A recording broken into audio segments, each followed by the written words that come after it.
Rico Blanco diring-diri sa ginawa ni Maris Racal at Anthony Jennings.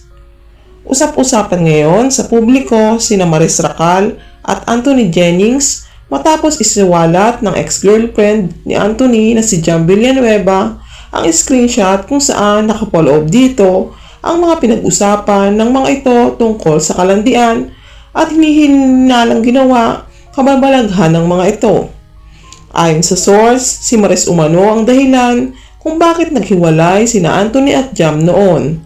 Matatandaang 4 na buwan na ang nakakalipas mula nung isa publiko ni Maris ang naging hiwalayan nila ni Rico Blanco na ayon sa source, si Maris umano ay pinili ang career at pinili nitong tapusin na ang relasyon nila ni Rico at inamin din ito na mahal pa nito si Rico pero pinili muna ni Maris ang kanyang sarili at ang kanyang career.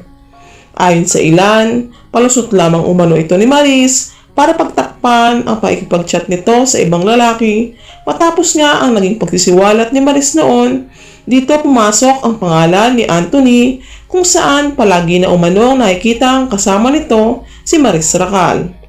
June 28 pa umano nagsimula ang relasyon nila Maris at Anthony ayon sa ex-girlfriend ni Anthony na si Jam. Sila pa umano ni Anthony ay karelasyon na pala ni Maris ang ex niya. Dito na umano nagsimulang lumabo ang relasyon ni Jam at Anthony hanggang sa mauwi na din sa hiwalayan. Hindi umano lubos akalain ni Jam na magagawang mang-agaw ni Maris ng may boyfriend ngayong alam niyang taken na noon si Anthony. Hindi din umano masisisi ni Jam si Maris dahil ginusto din ito ni Anthony. Nilabas niya umano ang screenshot para malaman ng publiko kung gaano kasakit ang ginawa ng mga ito kay Jam.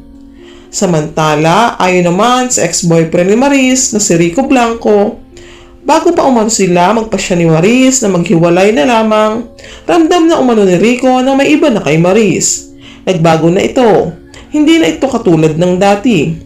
Nag-usap umano sila ni Maris at hindi na umano inalampan ni Rico kung ano at kung sino, kung may iba o wala.